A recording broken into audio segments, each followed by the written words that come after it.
الله الذي خلق السماوات والأرض وما بينهما في 6 أيام ثم استوى على العرش ما لكم من دونه من ولي ولا شفيع۔ السلام علیکم ورحمۃ اللہ وبرکاتہ۔ امید ہے کہ آپ سب لوگ خیریت سے ہوں گے۔ اللہ تعالیٰ ہم سب کو اپنے حفظ و امان میں خیر و عافیت کے ساتھ رکھیں۔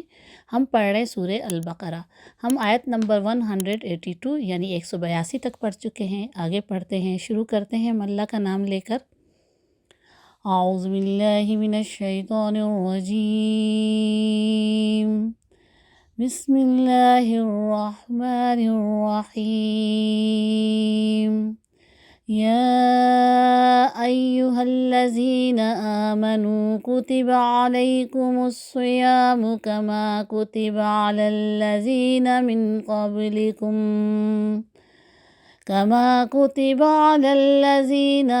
قبلكم لعلكم تتقون أياما معدودات،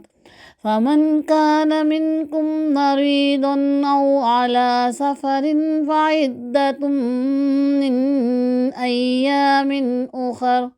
وعلى الذين يطيقونه فدية طعام مسكين،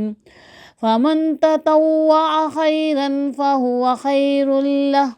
وَأَن تَصُومُوا خَيْرٌ لَكُمْ إِن كُنتُمْ تَعْلَمُونَ۔ شهر رمضان الذي أنزل فيه القرآن هدى للناس وبينات من الهدى والفرقان، فمن شهد منكم الشهر فليصم،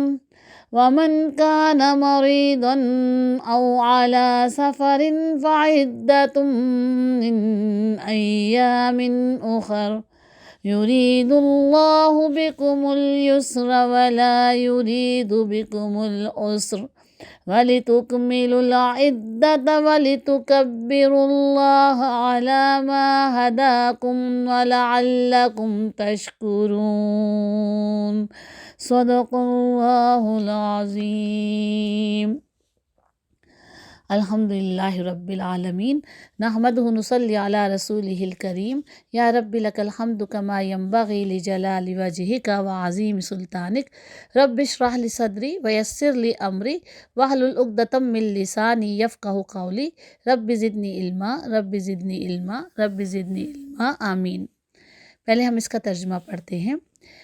اے لوگو جو ایمان لائے ہو، تم پر روزے فرض کر دیے گئے جس طرح تم سے پہلے انبیاء کے پیرووں پر فرض کیے گئے تھے۔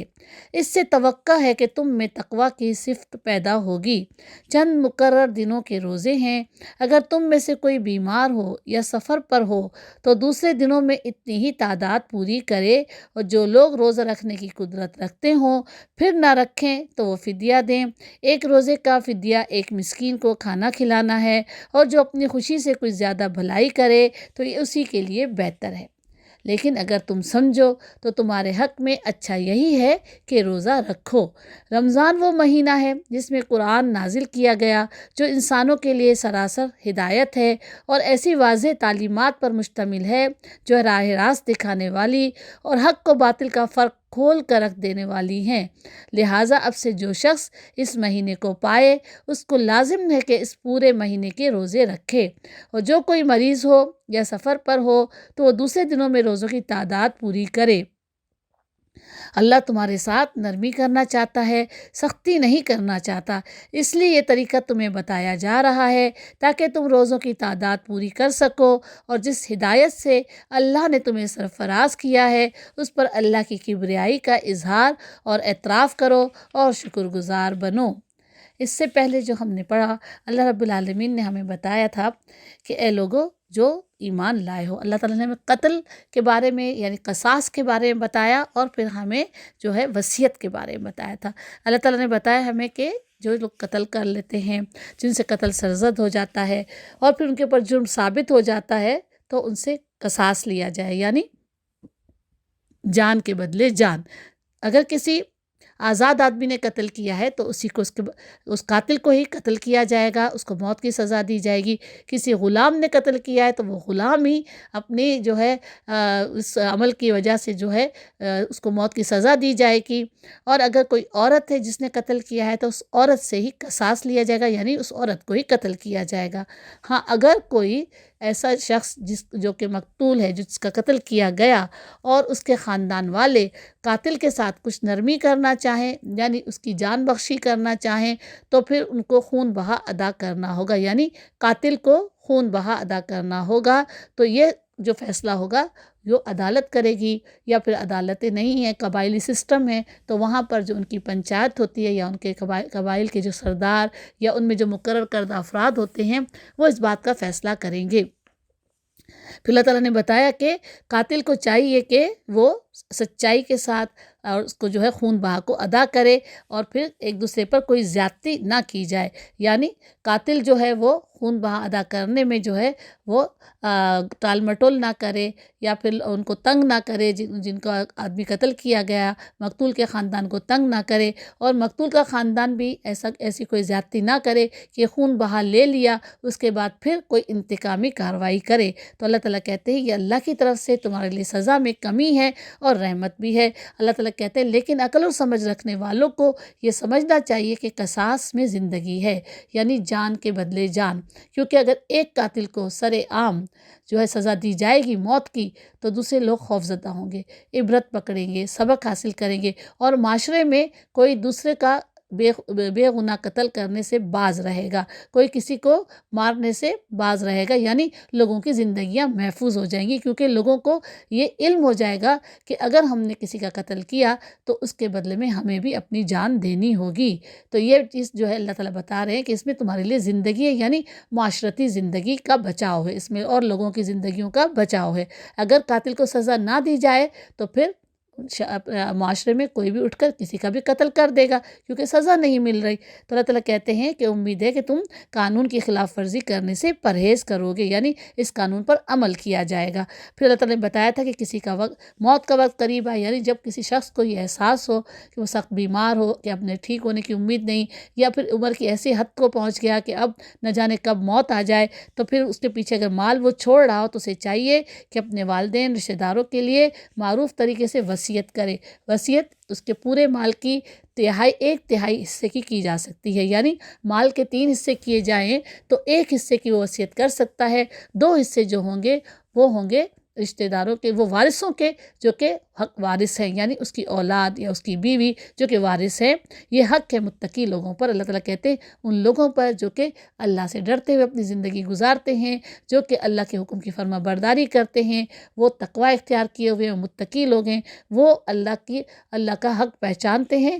اور اللہ تعالیٰ کی بات پر عمل کرتے ہیں۔ پھر جنہوں نے وصیت سنی اس کو بدل ڈالا تو اس کا گناہ بدلنے والوں پر ہوگا۔ ہاں، اگر کچھ وصیت کرنے والے نے غلطی کر دی ہو، چاہے جان بوجھ کر کی ہو چاہے انجانے میں اس سے ہو گئی ہو، تو پھر ان کے جو اس معاملے سے تعلق رکھنے والے ایسے لوگ ہیں جن کو علم ہے کہ وصیت کے بارے میں، جن کو قرآن کے بارے میں علم ہے، تو پھر وہ کیا کریں گے کہ اس کو جو ہے اس میں اصلاح کر لیں گے، اس کو صحیح کر دیں گے، تو پھر کچھ گناہ نہیں ہے۔ اللہ بخشنے والا اور رحم فرمانے والا ہے۔ آج اللہ تعالیٰ نے ہمیں جو ہے رمضان کے روزوں کے بارے میں بتایا ہے کہ اے لوگوں جو ایمان لائے ہو، تم پر روزے فرض کر دیے گئے ہیں۔ اب روزہ ہے کیا؟ روزہ اصل میں ایک ایسی عبادت ہے جو کہ ہماری جسمانی اور روحانی عبادت ہے۔ ہماری جسمانی اور روحانی، جیسے مال کی زکوٰۃ ادا کرتے ہیں تو ہمارا مال پاک ہو جاتا ہے، اسی طرح سے جب ہم روزہ رکھتے ہیں تو ہمارا جسم اور ہماری روح کو اللہ تعالیٰ گناہوں سے پاک کر دیتے ہیں، اور یہ تقوی انسان کے اندر تقوی کی صفت پیدا ہوتی ہے۔ یعنی روزے کی حالت میں ہم اپنے آپ کو وہ تو سارے کام جو کہ غلط ہیں، جو کہ گناہ ہیں، جن سے ہمیں ہمیشہ ہی بچنا چاہیے، لیکن روزے کی حالت میں ہم زیادہ سے زیادہ کوشش کرتے ہیں کہ ہم سے کوئی گناہ سرزد نہ ہو، اللہ کی نافرمانی نہ ہو۔ لیکن روزے کی حالت میں ہم وہ حلال چیزیں بھی جو کہ عام طور پہ ہمارے لیے حلال ہیں وہ بھی ہم اپنے اوپر حرام کر لیتے ہیں، یعنی کھانا پینا ایک جو ہے مخصوص وقت کے لیے چھوڑ دیتے ہیں. ہم جو ہے میاں بیوی جو ہوتے وہ آپس میں روزے کی حالت میں جو ہے ایک دوسرے سے مباشرت نہیں کرتے، یعنی ایک دوسرے سے ہم بستری نہیں کرتے. اس طرح سے اللہ تعالیٰ ہمیں جو حلال چیزیں ہیں جو عام دنوں میں ہمارے لیے حلال ہوتی ہیں ان سے بھی ہمیں روزے کی حالت میں رکنا ہوتا ہے. تو اس سے کیا ہوتا ہے کہ انسان کے اندر تقویٰ کی صفت پیدا ہوتی ہے اور اللہ کی فرما برداری کرنے کی صفت پیدا ہوتی ہے. تو اللہ تعالیٰ نے اسی لیے مسلمانوں پر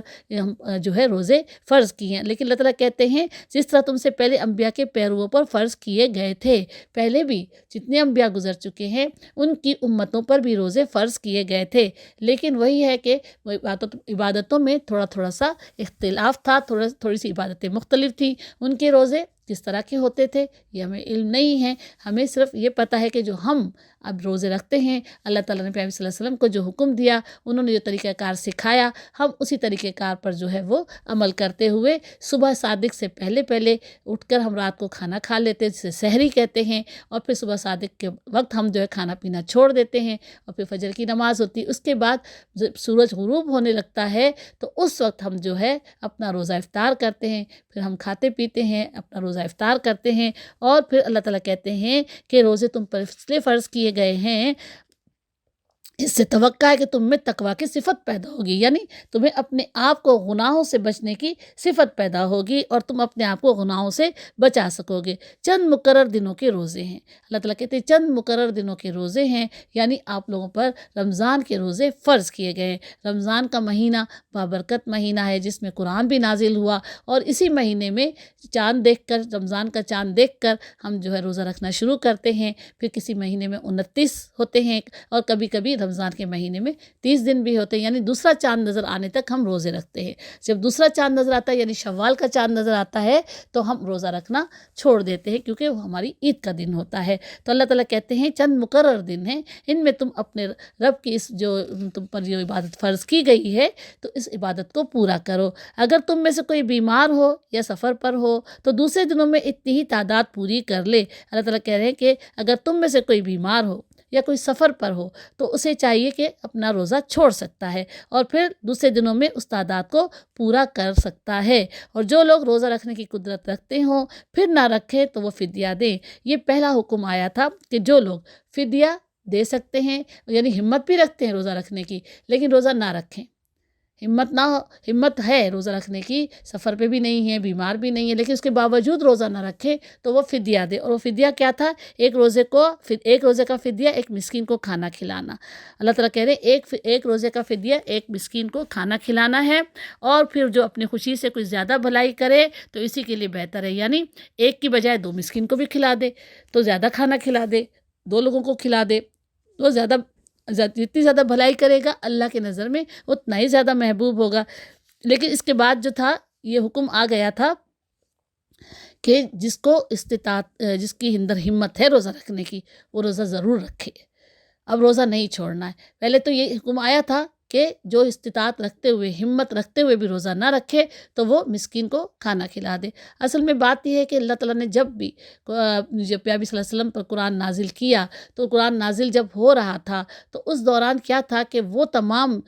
جو باتیں تھیں، وہ تمام برائیاں جو تھیں، وہ تمام بری صفات جو تھیں وہ اس معاشرے میں جو لوگوں کے اندر پیدا ہو گئی تھی، یعنی شراب عام تھی اور لوگ جو تھے برائی میں ملوث تھے اور لوگ جو ہے اپنے دین کو بھول چکے تھے. تو اللہ تعالیٰ نے جب ان پر اپنے احکامات نازل کیے اور ان کے اندر سے ان برائیوں کو ختم کرنا چاہا تو اللہ رب العالمین نے احکامات آہستہ آہستہ بتدریج نازل کیے. جیسے شراب کا بھی حرام ہونے کا حکم تھا وہ ایک دم سے نہیں آ گیا تھا، پہلے اس کی برائی کا اظہار کیا گیا کہ وہ بہت بری چیز ہے، وہ جو ہے تمہیں اس میں نفع تو ملتا ہے، یعنی تم اس کا کاروبار جب کرتے ہو تو اس میں نفع ملتا ہے، لیکن نفع سے زیادہ اس میں نقصان ہے. اس میں نقصان ہے تمہاری جان کا، اس میں نقصان ہے تمہارے ایمان کا. یعنی شراب کی حالت میں انسان اپنی ہوش و حواس میں نہیں رہتا اور جو کچھ برائیاں وہ شراب نشے کی حالت میں کرتا ہے، گالی گند کرتا ہے، دوسروں کے ساتھ لڑائی جھگڑا کرتا ہے، شراب کی حالت میں وہ سب کچھ کرتا ہے. تو اللہ تعالیٰ نے بتایا کہ وہ اس طرح سے پھر بعد میں جب حکم آیا کہ اب جب تم نماز کے لیے کھڑے ہو تو تم شراب پینے کے بعد جو ہے نماز کے لیے مت کھڑے ہو، یعنی تم نشے کی حالت میں ہو تو تم نماز کے قریب بھی مت جاؤ. اس کے بعد پھر حرام ہونے کا حکم آیا تھا، کیونکہ اللہ تعالیٰ پہلے ان کو آہستہ آہستہ اس بات کا عادی کرنا چاہتے تھے کہ یہ چیزیں پہلے ان کو بتانا چاہتے تھے کہ یہ سب چیزیں جو برائیاں ہیں یہ بری ہے، سود ہے، شراب ہے، یہ تمام اس برائیاں تھیں اس معاشرے میں بہت زیادہ پھیلی ہوئی تھی۔ جنگ و جدل تھا، ایک دوسرے کا قتل کر دینا کوئی بھی معمولی بات سمجھا جاتا تھا، قبیلے سالوں سالوں تک لڑا کرتے تھے، ایک دوسرے کے خون کے پیاسے ہوا کرتے تھے۔ تو یہ بہت ساری برائیاں تھیں، دوسروں کو لوٹنا مارنا، لوٹ مار بہت عام، دوسروں کی بے عزتی کرنا، عورتوں کی کوئی عزت نہیں ہوتی تھی، لڑکیوں کو زندہ دفن کر دینا۔ تو اللہ تعالیٰ نے آہستہ آہستہ احکامات نازل کیے تاکہ ان کو عادی بنایا جائے۔ پہلے ان کے دلوں میں ان تمام برائیوں کے لیے جو ہے کراہت پیدا کی جائے، تاکہ وہ ان کو پہلے برا سمجھے کہ یہ سب چیزیں جو ہم جو اعمال کر رہے ہیں یہ سب کے سب غلط ہیں، سب کے سب برے ہیں، ان کا کوئی فائدہ نہیں بلکہ ان کا نقصان زیادہ ہے۔ پہلے اللہ تعالیٰ نے ان کو اپنے قرآن کے ذریعے ان کو تعلیم دی، ان کو علم دیا، پھر ان تمام برائیوں سے رکنے کا حکم آ جاتا تھا کہ ان کو حرام کر دیا جاتا تھا کہ بس یہ چیزیں اب حرام ہیں۔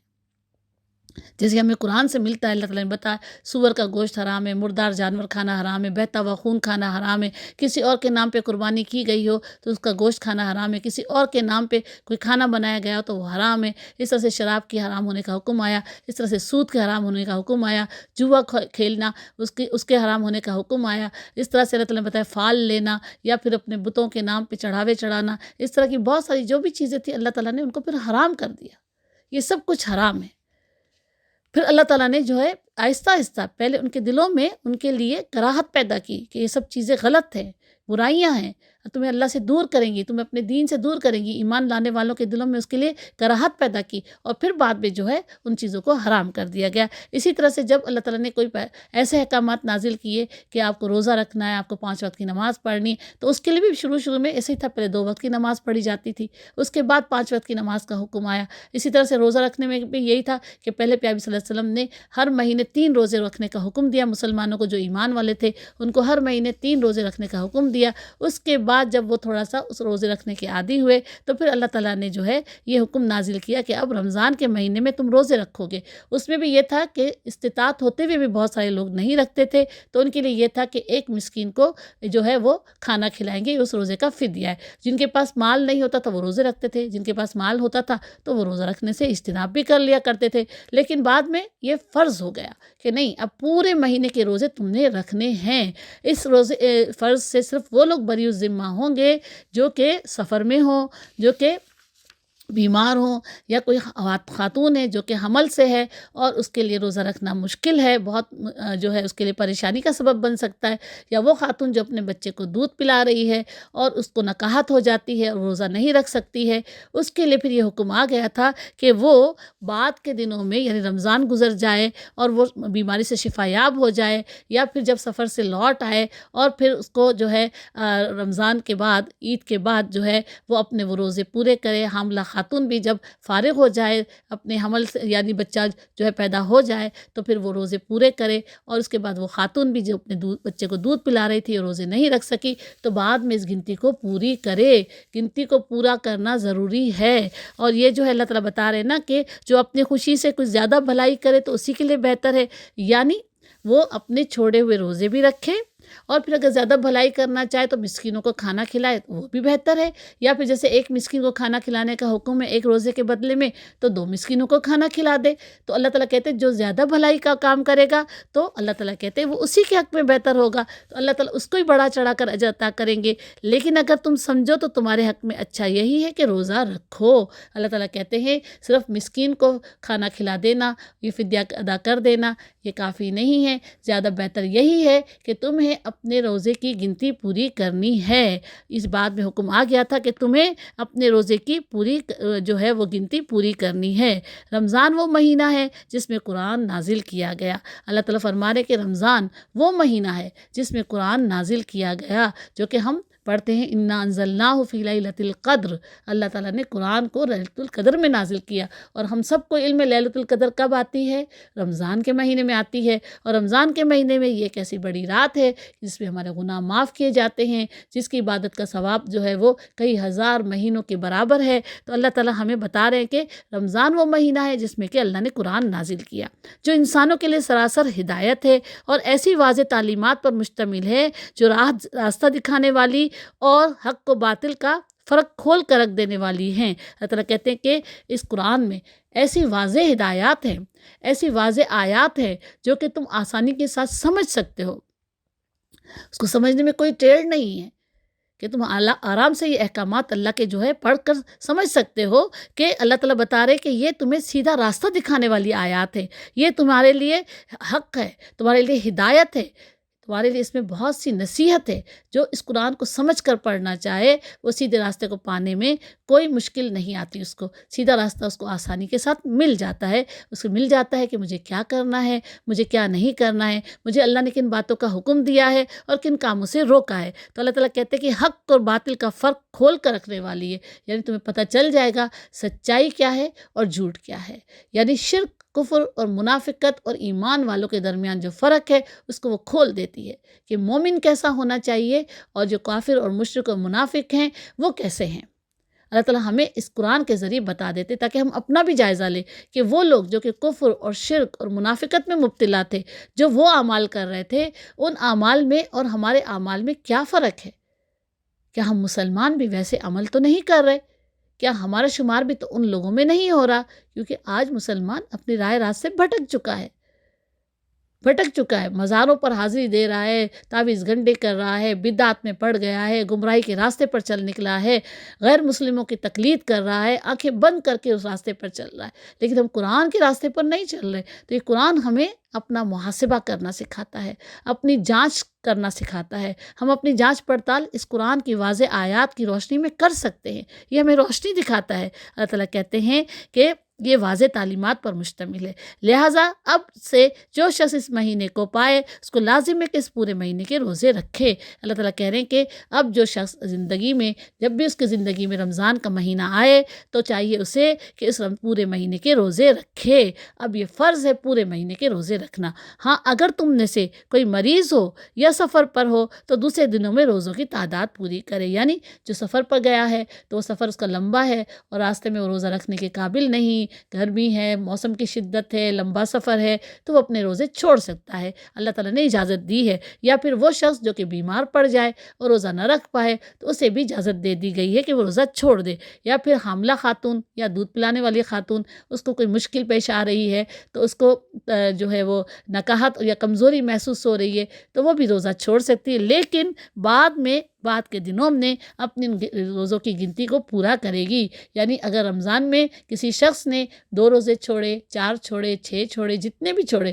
عید کے بعد اس کو اپنی رمضان کے روزوں کی گنتی پوری کرنی ہوگی۔ اب صرف فدیہ دینے سے جان نہیں چھوٹے گی۔ ہاں اب فدیہ صرف وہی شخص دے سکتا ہے، فرض کرے کوئی ایسا شخص ہے جو ایسی بیماری میں مبتلا ہو چکا ہے کہ جس سے اس کی جو ہے صحت یابی جو ہے ممکن نہیں ہے، ڈاکٹرز نے ہمیں بتا دیا کہ اس کو یہ اب صحت یاب نہیں ہو سکتا ہے، اور اس بیماری کی حالت میں اس کو روزہ رکھنا یعنی اس کی جان جانے کے مترادف ہے۔ تو ایسے شخص کے لیے اجازت ہے کہ وہ بعد میں بھی گنتی پوری نہیں کر سکتا، کیونکہ ہمیشہ جب تک اس کی زندگی ہے ڈاکٹرز نے منع کر دیا کہ یہ روزے نہیں رکھ سکتا، یہ روزہ رکھے گا اس کی جان جانے کا اندیشہ ہے یا کوئی اور مسئلہ پیدا ہونے کا اندیشہ ہے، تو پھر اس شخص کے لیے فدیہ دینا جائز ہے کہ وہ شخص فدیہ دے سکتا ہے، کیونکہ اس کی صحت یابی کی کوئی امید نہیں۔ یا پھر کوئی ایسا بوڑھا شخص جس کی عمر بہت زیادہ ہو چکی ہے اور جس کے جسم میں اتنی نکاہت، اتنی کمزوری ہے کہ وہ روزہ رکھنے کے قابل نہیں ہے، تو اس کے لیے بھی یہ ہے کہ وہ فدیہ دے سکتا ہے، کیونکہ اس کے لیے بھی یہ ممکن نہیں ہے کہ وہ دوبارہ سے جو ہے وہ جوان ہوگا اور روزے رکھے گا اور اس کو جو ہے طاقت ملے گی تو وہ روزہ رکھے گا، کیونکہ اس کی وہ دن بدن جو ہے وہ زیادہ کمزوری اور ضعف کی طرف جاتا ہے۔ تو یہ 2 صورتیں ایسی ہیں کہ اس میں ابھی بھی فدیہ دے سکتا ہے اور روزے نہ رکھے تو اس پر کوئی گناہ لازم نہیں ہوگا، لیکن وہ جو کہ سفر میں تھا، جو کہ بیمار تھا، وہ صحت یاب ہو گیا، سفر والا واپس آ گیا اپنے سفر سے، حاملہ خاتون جو تھی اس کا یہاں بچہ پیدا ہو گیا اور وہ جو ہے کیفیت سے جو ہے باہر نکل آئی ہے، اور وہ خاتون جو اپنے بچے کو دودھ پلا رہی تھی، جب اس کا دودھ اپنے بچے کا دودھ چھڑا دیا اب وہ فارغ ہو گئی ہے، تو ان سب کو چاہیے کہ اپنے روزوں کی گنتی پوری کریں، اپنے روزے جتنے بھی چھوڑے تھے وہ گنتی اپنی زندگی میں پوری کریں۔ وہ تمام خواتین جنہوں نے اپنے روزے اپنی زندگیوں میں چھوڑے ہیں کسی بھی وجہ سے، خواتین کو تو ویسے بھی جو روزے چھوٹتے ہیں حیض کے دنوں میں وہ بھی ان کو رکھنے ہوتے ہیں، 6 7 8 جس کے جتنے بھی چھوٹتے ہیں وہ ان کو رکھنے ہوتے ہیں. ہمیں کیونکہ علم نہیں تھا جب تو ہم نے نہیں رکھے تھے، لیکن جیسے ہی علم آیا تھا تو جس کے پاس یہ علم پہنچ رہا ہے اور جنہوں نے نہیں رکھے وہ اپنے روزے گنیں اور اپنی زندگی میں وہ روزے مکمل کریں، وہ روزے رکھیں. اللہ تعالیٰ ان سے بارے میں پوچھیں گے، روزوں کے بارے میں پوچھیں گے کہ تم نے کیوں نہیں رکھے. ہمارے ساتھ بڑا مسئلہ یہی ہے نا کہ ہم قرآن کا ترجمہ نہیں پڑھتے، ہمیں سمجھ نہیں، تو ہم پھر ان تمام باتوں سے لا علم رہتے ہیں اور پھر یہ اعمال جو ہے ہم نہیں کرتے جو ہمیں کرنے ہیں، جو ہمارے لیے لازمی ہے، جو فرض قرار دیے گئے ہیں. اللہ تعالیٰ کہہ رہے ہیں کہ اللہ تمہارے ساتھ نرمی کرنا چاہتا ہے، سختی کرنا نہیں چاہتا. اللہ تعالیٰ کہتے ہیں کہ میں تمہارے ساتھ نرمی کرنا چاہتا ہوں. اللہ تعالیٰ اپنے بندوں کے ساتھ کبھی بھی سختی نہیں کرنا چاہتے. اللہ تو بڑے شفیق، بڑے مہربان ہیں. اس نے ہمیں چھوٹ دے دی، سفر میں ہو تو روزہ چھوڑ دو، اگر بیمار ہو تو روزہ چھوڑ دو، اگر تم اپنے بچے کو دودھ پلا رہی ہو تو روزہ چھوڑ دو، اگر تم حمل سے ہو تو روزہ چھوڑ دو، لیکن بعد میں یہ روزے پورے کر لو. اللہ نرمی کے ساتھ ہمارے ساتھ مخاطب ہے، شفقت کے ساتھ، بالکل اسی طرح جس طرح سے ہم اپنے بچوں کے ساتھ کرتے ہیں. اچھا طبیعت ٹھیک نہیں، چلو خیر ہے، کوئی بات نہیں، تم یہ کام مت کرو، اچھا بعد میں کر لینا. آج یہ تو اچھا اسکول مت جاؤ، کل چلے جانا. ماں باپ کس طرح سے اپنے بچوں کے حق میں شفیق اور مہربان ہوتے ہیں، اللہ تو ان سے کئی درجہ بڑھ کر، کئی گنا بڑھ کر جو ہے ہمارے معاملے میں ہمارے ساتھ شفیق ہے، مہربان ہے، رحم کرنے والے. اسی لیے سختی نہیں کرتے. اسی لیے پیارے صلی اللہ علیہ وسلم کے پاس بھی اگر کسی معاملے میں 2 حکم نازل ہوتے تھے تو اللہ پیارے صلی اللہ علیہ وسلم ان میں سے نرم والا، جو آسان والا حکم ہوتا تھا وہ چن لیا کرتے تھے. انہیں پتہ تھا میری امت نہیں کر پائے گی، میری امت یہ سخت عمل جو ہے وہ نہیں کر پائے گی. تو اللہ رب العالمین نے جو بھی ہمارے لیے احکامات نازل کیے ہیں اس میں اتنی زیادہ سختی نہیں ہے کہ ہم نہ کر پائیں، لیکن ہم سمجھتے کہ یہ تو ناممکن ہے، ہم تو کر ہی نہیں سکتے. عمل کرنے کے لیے قدم تو آگے بڑھائیں. اللہ تعالیٰ آسان کر دیتے ہیں راستے. اللہ تعالیٰ کہہ رہے ہیں کہ تمہیں یہ طریقہ اس لیے بتایا جا رہا ہے تاکہ تم روزوں کی تعداد پوری کر سکو. اللہ تعالیٰ کہتے ہیں یہ طریقہ میں تمہیں اس لیے بتا رہا ہوں کہ بعد میں اپنے روزوں کی گنتی پوری کرو تاکہ تم اپنے روزوں کی گنتی پوری کر سکو. اور جب تم اللہ رب العالمین کے سامنے حاضر ہو تو تمہاری نمازیں بھی پوری ہوں، تمہارے روزے بھی پورے ہوں، تم نے تمام ارکان جو اللہ نے فرض کیے وہ تم نے ادا کر لیے ہوں اپنی زندگی میں. جن لوگوں نے اپنے روزے نہیں رکھے ہیں، کسی بھی وجہ سے چھوٹے ہیں، مہربانی فرما کر یاد کیجئے، گنتی کیجئے اور رکھنا شروع کر دیجئے. اللہ تعالیٰ قبول کرنے والے ہیں. جب بھی روزہ رکھیں تو آپ نفلی روزہ رکھیں تو آپ نفلی روزہ پہلے مت رکھیں، پہلے آپ اپنے وہ قضا روزے کی نیت کریں جو کہ فرض تھا، جو کہ چھوٹ گیا تھا، اس کی نیت کر کے روزہ رکھیں. نفلی روزے اتنے اہم نہیں ہیں جتنے کہ اپنے فرض جو ہے روزے کی قضا رکھنا ضروری ہے. اور اگر جن کی نمازیں بھی چھوٹ گئی ہیں اپنی زندگی میں، ہماری اکثر چھوٹ جاتی ہیں، تو زیادہ سے زیادہ سنتیں پڑھیں، زیادہ سے زیادہ نوافل پڑھیں تاکہ اللہ تعالیٰ ہماری ان نمازوں کی کمی بیشی کو بھی ہماری سنتوں اور ہماری نفلوں کے ذریعے پورا کر دے. انشاءاللہ تعالیٰ اللہ تعالیٰ ضرور ہمارے حق میں مہربان ہیں اور شفیق ہیں، تو ضرور مہربانی کریں گے. ہمیں پورا یقین ہے وہ معاف کرنے والے ہیں، درگزر کرنے والے اور نرمی کرنے والے. اللہ تعالیٰ کہتے ہیں اور جس ہدایت سے اللہ نے تمہیں سرفراز کیا ہے اس پر اللہ کی کبریائی کا اظہار اور اعتراف کرو اور شکر گزار بنو. اللہ تعالیٰ کہتے ہیں میں نے تمہیں جس ہدایت سے سرفراز کیا، وہ ہدایت کیا ہے؟ یہ قرآن. یہ اللہ کی بہت بڑی نعمت ہے، ہمارے لیے بہت بڑی رحمت ہے. اللہ نے اس ہدایت سے ہمیں سرفراز کیا ہے، ہمیں اس کے ذریعے ایک بلندی عطا کی ہے، ہمیں اس کے ذریعے ایک عزت عطا کی ہے. تو اللہ تعالیٰ کہتے ہیں کہ اس پر تم اپنے رب کا شکر ادا کرو، اپنے رب کی کبریائی کا اظہار کرو، یعنی اپنے رب کی بڑائی کا اظہار کرو. اللہ اکبر کبیرہ والحمد للہ کبیرہ والحمد للہ کثیرہ وسبحان اللہ بکرۃ واسیلہ. اللہ اکبر کبیرہ والحمد للہ کثیرہ وسبحان اللہ بکرۃ واسیلہ. اللہ کی صبح و شام بڑائی بیان کریں، کیونکہ اللہ نے ہمیں ایسا دین عطا کیا ہے جس دین پر چلتے ہوئے ہم اپنی آخرت کو بچا سکتے ہیں، اپنی دنیا کو بھی بچا سکتے ہیں. تو اللہ تعالیٰ کہتے ہیں کہ تم اس ہدایت کے لیے اپنے رب کی بڑائی کا اظہار کرو، اپنے رب کی بڑائی بیان کرو اور اعتراف کرو اس بات کا کہ تمہارے رب نے تمہیں ایک ایسی امت بنایا ہے جو کہ اس دنیا میں جس کو سرفراز کیا گیا، جس کو بلندی دی گئی، امت محمدی صلی اللہ علیہ وسلم.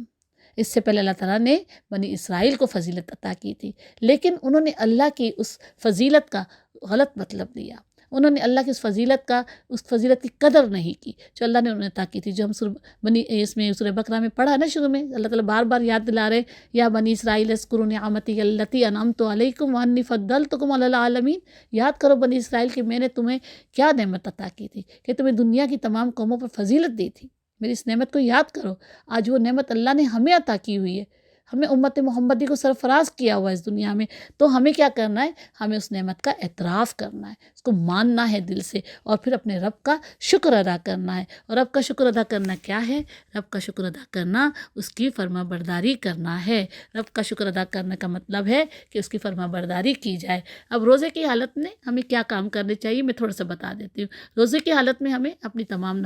نمازیں جو ہیں ان کو پابندی کے ساتھ پڑھنا ہے۔ یہ تمام عمل جو ہے وہ ہمیں روزے کے بغیر بھی، یعنی ہم عام حالات میں بھی ہم یہ سب کچھ کرنا ہے، لیکن روزے میں ہم زیادہ پابندی اختیار کرتے ہیں۔ 5 وقت کی نماز ادا کریں، تراویح اور نوافل کا اہتمام کریں، قرآن مجید کی تلاوت معمول کے دنوں سے زیادہ کریں، اپنے لیے دوسروں کے لیے خوب دعائیں کریں،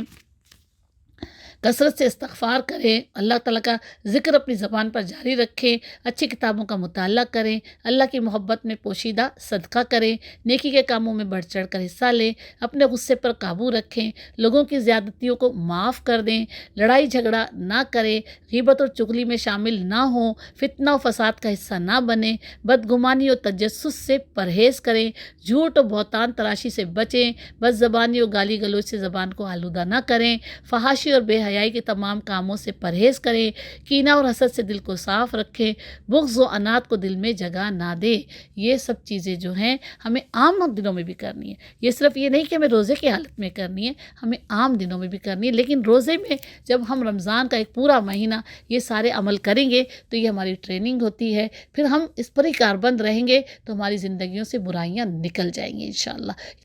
روزہ جو ہے ہمارے اندر تقویٰ کی صفت پیدا کرتا ہے، یعنی برائیوں سے بچنے کی اور نیک کام کرنے کی صفت پیدا کرتا ہے۔ تو ہم سب جو ہے انشاءاللہ رمضان بھی قریب ہی ہے، تو ہم سب ان تمام باتوں پر عمل کرتے ہوئے اللہ کے حضور اپنے فرائض کو انجام دیں گے، اور انشاءاللہ اللہ تعالیٰ ہمیں بڑا چڑھا کر اجر عطا کریں گے، اور ہماری زندگیوں میں جو ہے بہت سی اچھی باتیں شامل ہو جائیں گی، اور ہم برائیوں سے اپنے آپ کو بچا سکیں گے۔ اللہ کرے کہ ہم سب جو ہے ان تمام باتوں پر عمل کریں۔ وآخر دعوانا الحمدللہ رب العالمین، سبحانک اللہم وبحمدک، نشہد ان لا الہ الا انت، نستغفرک ونتوب الیک، سبحان اللہ بحمدہ سبحان اللہ العظیم، سبحان اللہ بحمدہ سبحان اللہ العظیم، سبحان اللہ بحمدہ عدد خلقہ ورضا نفسہ وزنۃ عرشہ مداد کلماتہ، اللہ اکبر کبیرہ والحمدللہ کثیرہ وسبحان اللہ بکرۃ واصیلہ، وصلی اللہ علی سیدنا مولانا محمد وعلی آلہ وصحبہ بارک وسلم تسلیما کثیرا۔ رب اغفر وارحم وانت خیر الراحمین، رب ارحمہما کما ربیانی صغیرا، اللہم اغفر لی ولوالدی وذریتی وللمؤمنین والمؤمنات والمسلمین والمسلمات الاحیاء منہم والاموات، ربنا آتنا فی الدنیا حسنۃ وفی الآخرۃ حسنۃ وقنا عذاب النار، ربنا لا تزغ قلوبنا بعد اذ ہدیتنا وہب لنا من لدنک رحمہ انک انت الوہاب، آمین۔ ربنا تقبل منا انک انت السمیع العلیم وتب علینا انک انت التواب الرحیم، سبحان ربک رب العزۃ عما یصفون وسلام علی المرسلین والحمد للہ رب العالمین، آمین۔ اللہم صلی علی محمد وعلی آلہ وصحبہ اجمعین برحمتک یا ارحم الراحمین، آمین۔ السلام علیکم ورحمۃ اللہ وبرکاتہ۔